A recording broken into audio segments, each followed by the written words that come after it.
Hello everyone, welcome back to the match के money channel. जो NLC IL का vacancy आया था, जो Neyveli lignite corporation India limited है, उसका रिक्रूटमेंट आया था। किसका किसका आया था? Junior overman and mining sardar का आया था। तो आपको इस वैकेंसी के बारे में अगर नई जानकारी तो आपको पता चल जानी चाहिए। ब्लॉग पोस्ट यहाँ पे डाल दूंगा मैं। यहाँ पे पोस्ट वैकेंसी देख सकते हैं, सारी डिटेल यहाँ पर दी हुई है। ये एक ब्लॉग पोस्ट है जिसके जरिए आपको कोई वैकेंसी के बारे में शॉर्ट में और जल्दी पता चल सकता है। ठीक है, मैच के माइनिंग ब्लॉग पोस्ट चलाता है, जो कि आपको ज़रूरी जानना है, क्योंकि आपके लिए आगे चल के बेनिफिटेड हो सकता है।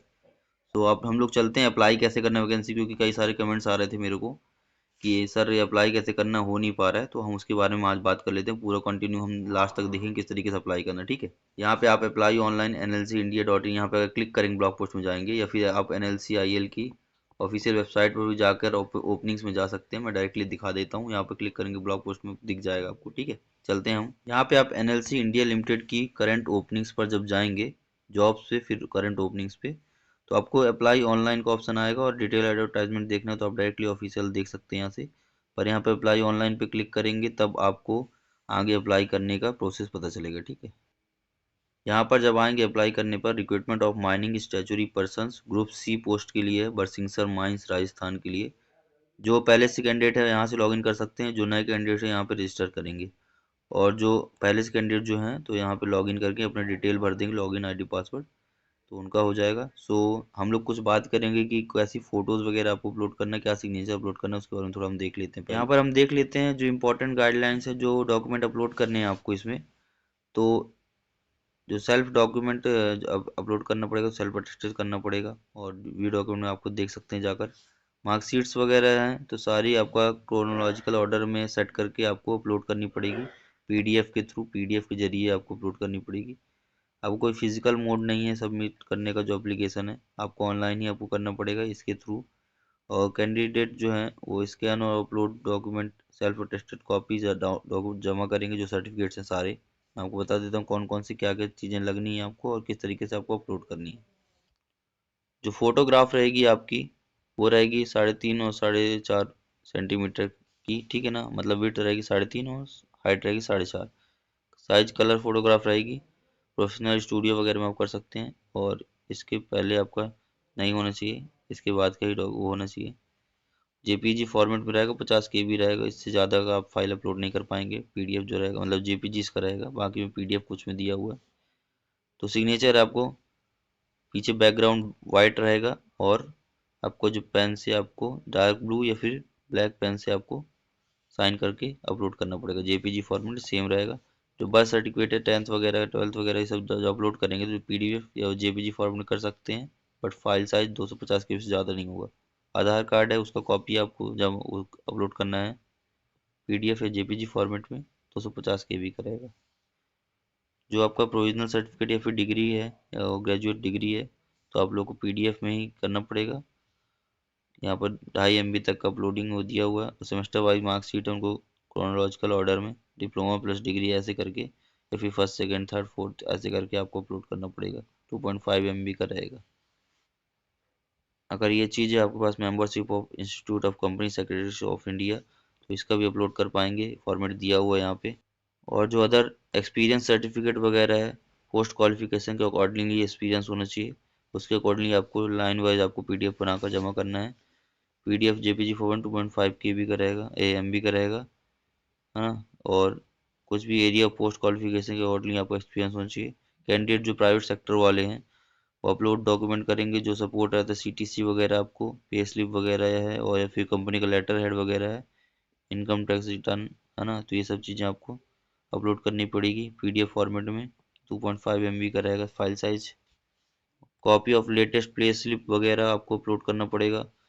देन जो 2 इयर्स का एक्सपीरियंस है, तो लोअर पे स्केल वगैरह जो है स्टेट पीएससी वगैरह गवर्नमेंट का, तो 1 ईयर एक्सपीरियंस जो है, तो मैनेजर के द्वारा आपका प्रूफ्ड रहना चाहिए। और पीडीएफ जेपीजी फॉर्मेट अपलोड करने यहाँ पर देख पाएंगे। एंड कम्युनिटी जो सर्टिफिकेट्स रहते हैं, ST SC OBC NCL वाले, EWS वाले, पीडीएफ फॉर्मेट जेपीजी फॉर्मेट में कर सकते हैं। 250 KB का रहेगा। PWBD वाले, एक्स सर्विसमैन वाले, और जो अदर डॉक्यूमेंट अपलोड करेंगे सारे का डिटेल यहाँ पर है, यहाँ पे देख पा रहे हैं आप। और आगे हम बात करते हैं अप्लाई कैसे करने की, क्योंकि सारे डॉक्यूमेंट्स हमने बता दिए क्या क्या चीज़ें आपको लगनी है। देन आप यहाँ पर देख पा रहे होंगे इंपॉर्टेंट डेट्स।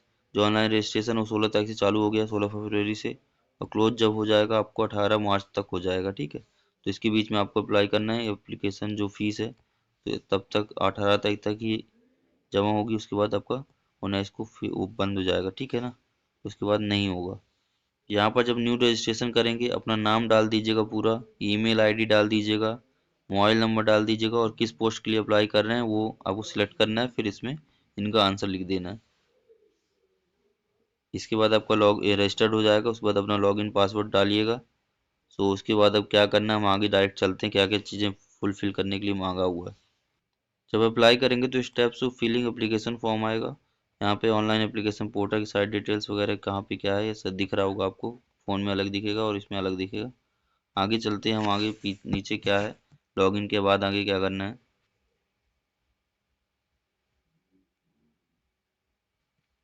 यहाँ पे क्लिक करके आप आगे प्रोसीड कर सकते हैं।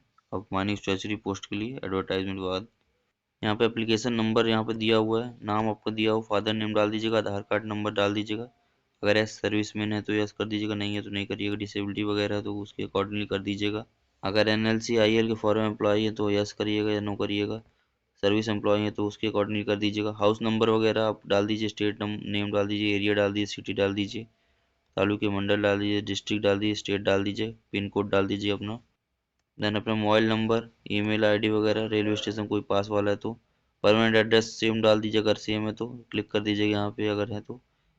और अगर ये बाकी चीज़ें अगर अलग हैं तो डाल दीजिएगा उसके अकॉर्डिंगली। यहाँ पे डिस्ट्रिक्ट स्टेट पिन कोड जो भी है, स्टेट ऑफ डोमिकल डालिएगा यहाँ पे अपना सिलेक्ट कर लीजिएगा।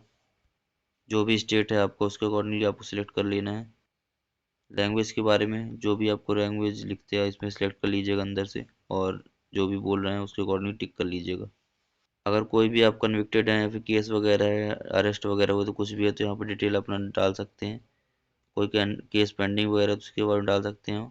और एम्प्लॉय अगर एनएलसी आईएल के मतलब कोई रिलेटेड है तो उसके बारे में अपना पूरा डिटेल अपना डाल सकते हैं, क्योंकि रेफरेंस मिल जाएगा आपको। और प्रोजेक्ट अफेक्टेड पर्सन के लिए भी यहाँ पर एक बोलेंगे कि उनको बेनिफिट दिया गया है, प्रेफरेंस मिला हुआ है, तो वो अपना डिटेल यहाँ पर भर सकते हैं। और कोई भी कैंडिडेट अगर एनएलसी आईएल में अगर काम किया है पिछले 1 साल में तो अपना डिटेल डाल सकता है, सेव कर दीजिएगा, आगे फिर अपना प्रोसीड कर दीजिएगा। यहाँ पर आपका फिर आपका क्वालिफिकेशन डालना है, जो भी एजुकेशनल क्वालिफिकेशन है, 10th वगैरह की है या फिर एसएसएल सीनियर सेकेंडरी की, अगर मेट्रिकुलेशन की सर्टिफिकेट है यहाँ पर डिटेल डाल सकते हैं। फिर 10th के नीचे सेव करके आपको 12th की डिटेल भरनी है, स्कूल बोर्ड मीडियम वगैरह कितने मार्क्स वगैरह है। यहाँ पे क्वालिफिकेशन जो आपने डिप्लोमा किया हुआ, माइनिंग से डिप्लोमा माइनिंग कर दीजिएगा, डिप्लोमा कर दीजिएगा। स्पेशलाइजेशन अपना कर दीजिएगा, कोर्स मतलब जो diploma diploma in mining engineering, फिर माइनिंग माइन सर्वेइंग है। और स्कूल कॉलेज वगैरह यूनिवर्सिटी वगैरह, जिस यूनिवर्सिटी यूजीसी वगैरह से हैं या आईसीटीसी है, सबके अलग अलग लिख दीजिएगा। पास कब किए हैं आप, किस मंथ में किए हैं, किस साल में। सर्टिफिकेट नंबर डाल दीजिए। कोर्स का ड्यूरेशन कितने साल का, 3 साल का है तो 3 साल कर दीजिएगा। देन आपको परसेंटेज मार्क्स लिख के डॉक्यूमेंट अपना अपलोड कर देना, 2 MB से ज़्यादा नहीं होना चाहिए, ठीक है, सेव कर दीजिएगा। तो इसके आगे आपको एक्सपीरियंस वगैरह लगना तो है नहीं, फ्रेशर वैकेंसी है। और आपको आगे जो पेमेंट दिया हुआ है मैंने पिछले वीडियो में बताया हुआ है, एनएलसी आईएल का आपने देखिएगा कि पूरा वीडियो पड़ा है, एडवर्टाइजमेंट आपको समझ में आ जाएगा, उसी अकॉर्डिंगली आपको ये फुलफिल करने का तरीका पता चल जाएगा। यहाँ से दोनों चीज़ आपको मिल जाएगी, किस तरीके से फुल करना वैकेंसी को। फीस जो भी दी हुई है दोनों चीज़ की तो अलग अलग है, क्योंकि सरदार के लिए भी अलग है और ओवरमैन के लिए भी अलग है, तो उसके अकॉर्डिंगली भरिएगा। एक चीज़ बताऊं कि एक आदमी दोनों वैकेंसी को फुलफिल कर सकता है, तो इस चीज़ की निश्चिंत रहिए। आप लोग इसको फिल करिएगा, कोई भी दिक्कत है तो कमेंट करिएगा, ठीक है।